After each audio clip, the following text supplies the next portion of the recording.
Yang pertama tuh nabung 10 juta dulu, bro. Ya. Nabung 10 juta dulu. 2, lunasin hutang-hutang kecil kecuali KPR.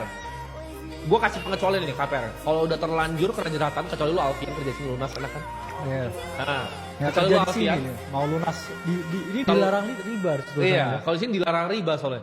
Jadi lu harus lunasin riba yang kecil. Contohnya apa? Kartu kredit, bro. Yes. Kartu kredit, utang-utang sama orang itu beresin. Ya, itu lu kayak tangan lu pegang bara gitu. Panas. Jangan ngutang buat mobil. KKB bahkan boleh dilunasin dulu. Ya. Tapi kalau KPR memang agak sulit kan, bro. Nggak semua orang punya income. Jadi kecuali KPR, lunasin semuanya dulu utang. Itu nomor 2. Nomor 3, jadi hutang itu di atas bahkan dana darurat, teman-teman. Ini jangan salah nih. Orang ada yang ngajarin dana darurat dulu baru utang. Salah itu. Iya, salah. Utang dulu kecuali KPR karena besar sekali. Yes. Mungkin mereka nggak bisa selesai. Karena gini, bro. Hutang kartu kredit atau hutang yang lain-lain itu ada 33% setahun.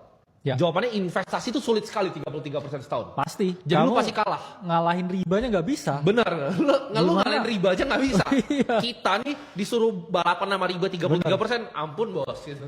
Iya. Ampun. Daripada riba mending ke rimba ya. Iya, jangan ya. Riba, 2, berantas pokoknya ya. Yes. Karena selama lu masih pakai riba, lu budaknya orang yang ribain itu. Karena hutang, misalnya gua hutang sama Bro Kakak. Ya. Hutang gua itu adalah asetnya dia, makanya namanya obligasi kan. Yes. Hutang gua itu adalah asetnya orang lain gitu. Jadi jangan jadi budak orang lain. Kalau gua berhutang sama Bro Kakak nih, Bro Kakak utang nih. Udah gua jadi budak dia. Iya. Tapi Budak Dan, itu. ada komen lucu dari Mami dia story. Ibu rumah tangga dana daruratnya suami, bro. Ya boleh, kalau suami lu ada dana darurat ya Iya. wes. Ya kan kita Kalau ngomong buat aja suaminya tadi. bisa diandelin. Ya kalau bisa suami bisa diandelin. Nah, 3 ya, simpen 3-6 bulan. Tapi gue lebih setuju yang Bro Kakak. Kenapa? Karena waktu itu Ray Dalio, gue pernah beli kelasnya, bro. Gue pernah beli kelasnya Ray Dalio.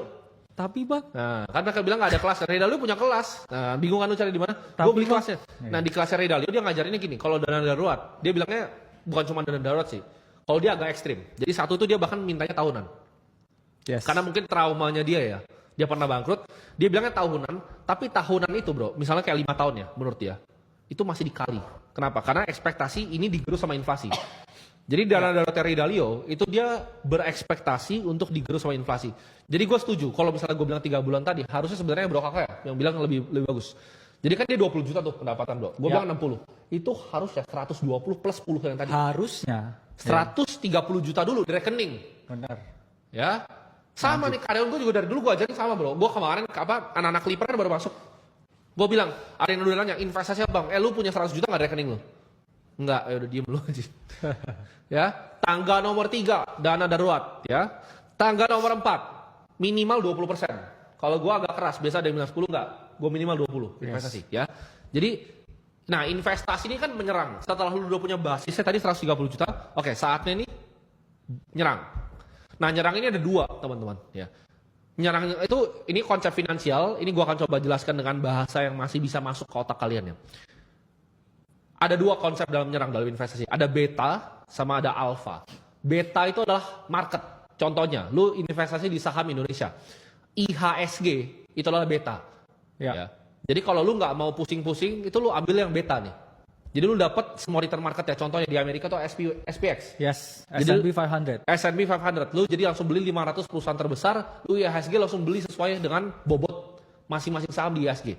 Bisa nggak? Bisa. Ya, lu nggak bisa direct ke IHSG, tapi banyak ya. Produk-produk seperti misalnya reksadana yang Serika Hati, atau misalnya Pevindo iGrade itu yang indeks. Nah itu beta. Tapi kalau misalnya let's say S&P 500 nih, Bro Kakak misalnya lihat, oh ini top nih, dia jual, terus bottom dia beli. Dalam S&P yang sama, itu udah alpha. Yes. Itu udah strategi yang beda lagi tuh. Karena memerlukan market timing. Betul. Dan market positioning. Asetnya sama nih S&P, lu cuma buy and hold DCA, sama Bro Kakak dibilang, oh ini sini jual, sini beli. Bro Kakak tuh bisa dapat lebih tinggi dari S&P. Itu namanya alpha. Iya. Di saat ada keputusan, bro, gue bilangnya keputusan. Jadi bisa bedain beta sama alpha nih, keputusan. Ya. Ketika contoh, lu mau beli kripto, lu beli Bitcoin, itu beta, teman-teman. Itu beta. Yes. Tapi di dunia ini, ya itu nggak masuk beta sebenarnya. Karena alternatif aset. Dan sangat volatil dibandingkan aset kelas yang lain. Yes, tapi di dalam aset kripto itu adalah betanya Bitcoin. Lu kalau mau beli dan jual Bitcoin, itu lu udah alpha tuh, udah beda. Setuju. Ya, ini konsep yang mungkin kalian belajar nih, kalau kuliah nih harus selesai finance mungkin sampai S2, tapi gue jelasin di sini gampang banget. Beta sama alpha. Nah, alpha ini bakat, bro. Jadi alpha ini bakat, ya. Alpha ini bukan sesuatu yang ibaratnya lu bisa cuman pelajarin. Ini natural talent, ini skill yang diasah selama dekade, ini sulit bro. Bahkan Dalio pun bilang bahwa Alpha ini sulit didapat. Kalau Dalio bilangnya ini lebih sulit dibanding apapun di Olympics digabungin jadi satu. Ya. Jadi misal lu jadi pemain basket nomor 1, lu jadi boxer nomor 1, lu jadi perenang nomor 1, ini lebih sulit dari semuanya digabungin. Kenapa? Karena ini gamenya uang bro. Yes. Semua orang di dunia ini mau alpha. Jadi yang nanya, banyak yang bingung bro, akademi kripto itu apa? Akademi kripto itu bro kakak dan kita, gua yang kita kerjakan di sini, kita ngajarin caranya mendapatkan alpha. Yes. Tapi balik lagi, itu nggak semua orang bisa. Investasi itu harus, paham nggak? Investasi itu harus, tapi nggak semua orang harus alpha. Lu bisa investasi dengan beta, lu bisa beli indeks IHSG. Ya. Lu bisa beli indeks S&P 500 dan you'll be fine. Lu akan lebih bagus dibanding orang-orang rata-rata. 100%. 100%. Karena gini, lu tau gak, dengan $100 per bulan, ya, lu invest bro, kita cari growth fund yang sederhana lah, Iya. 11%, 11,5%, itu lu bisa dapat $1,5 juta dalam waktu 30 tahun. Itu namanya bunga majemuk teman-teman, compounding interest. Jadi lu harus investasi, tapi lu nggak harus jadi profesional investor. Nah jadi banyak yang bingung nih, apa sih yang kita lakukan di sini dan di Akademi Kripto? Akademi Kripto itu untuk kalian belajar jadi profesional investor. Setuju. Untuk nyari alpha. Karena banyak yang akhirnya belajar sama kita tuh kerja di exchange kayak Indodax, di toko kripto juga ada. Bahkan fund-fund luar ya, tapi kan kita nggak bisa sebut ya. Ada yang berhasil lulusan dari kita itu kerja di fund-fund luar dan kebanyakan ya jadi influencer kesayangan kalian. Bisa dilihat di testimoni kita. Bisa lihat di testimoni kita gitu. Itu ada di Discord kita testimoni. Nah dan soalnya banyak yang bilang, tapi ini kan investasi atau apa? Investasi itu dibagi dua dulu teman-teman ya. Jadi ini masih poin nomor 4 nih. Investasi dibagi dua. Alpha dan beta. Lu adalah orang yang yakin mau main Olympics, lu mau jadi professional investor kayak kita atau tidak. Misalnya Alfian nih, Alfian bilang oke, gue mau beli saham nih, terus dia mau bilang oke, kayaknya BRI bakal outperform BCA, gue pukul dia pasti. Ya. Gue pasti bilang Alfian lu beli indeks gitu. That's it, that's all. Kayak Pierre nih, ya kan? Dia mau coba misalnya di kripto tuh dia mau beli yang lain selain Bitcoin, pasti gue pukul dia. Benar. Kenapa? Karena itu adalah betanya market kripto. Gitu, ya. Makanya ada konsep namanya higher beta. Jadi kalau misalnya orang beli misalnya Sui, Solana, itu masuk ke higher beta. Tapi itu lu udah masuk kategori professional investor yang harus full time, bro. Setuju. Ini bukan pekerjaan sampingan. Kalau beta itu pekerjaan sampingan. Market itu bisa pasif.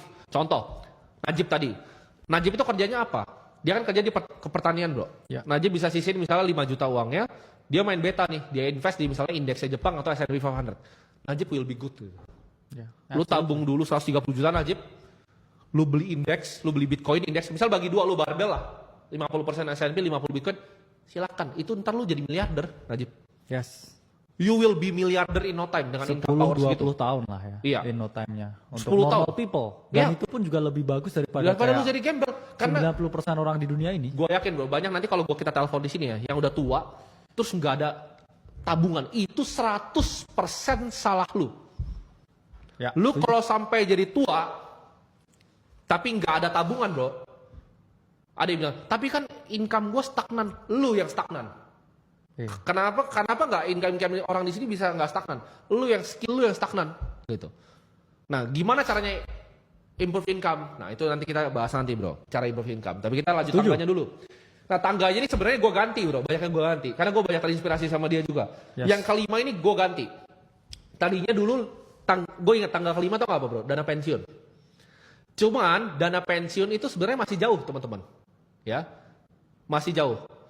Jadi bro kakak ini kasih tahu gue, kayaknya bukan dana pensiun, tapi dana pendidikan anak. Nah, ya. Jadi kita akan bahas di sini bro, tentang yang kelima. Yes. Itu inspirasi dari dia. Kemarin kita baru ngobrol, kita mau bikin ulang tangganya karena kita mau Benar. bikin ternak uang lagi. Jadi nomor 5 itu bukan dana pensiun, karena dana pensiun itu terlalu jauh dan yang paling tinggi inflasinya bro kakak kasih tau gue bahwa dana pendidikan anak. Ya. Jadi dana pendidikan anak itu yang orang paling sulit untuk dapatkan karena inflasi bisa 20-25% per tahun. Dan Tapi yang datanya nggak segitu biasanya. bisa lebih bahkan Yes. 30 kan sebenarnya. Ini gue trim down aja buat mereka. Ya. Yang keenam itu lunasin KPR baru, ya. Ketika lu udah punya serangan investasinya, lu udah punya dana pendidikan anak, baru lu hajar KPR secara cepat. Ya. Ketika KPR udah beres, lu udah selesai nomor 6, nomor 7. Itu namanya bikin kekayaan dan berbagi, bro. Ya. Nah itu di stage kita nih, level kita nih, udah bikin kekayaan. Nah bikin kekayaan ini nanti mungkin kita akan bahas di Terakung ya, buat teman-teman yang punya harta mungkin di atas 50 miliar kita kasih tahu caranya ya. Exactly. Karena ngatur di atas 50 miliar tuh beda banget sama kayak ngatur 10, 5 miliar.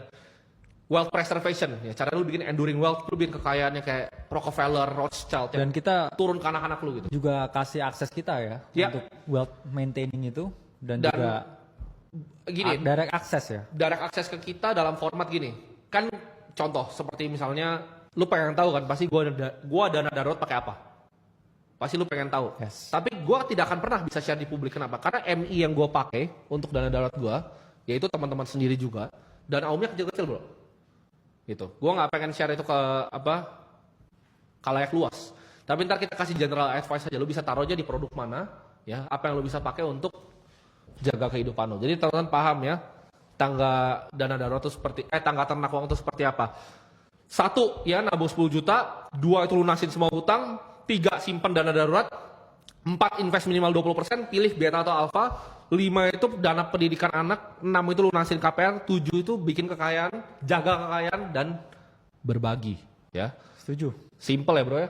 Yes. Kita mungkin sambil bahas-bahas ini kita coba suruh tanya pertanyaan selanjutnya, Bro ya.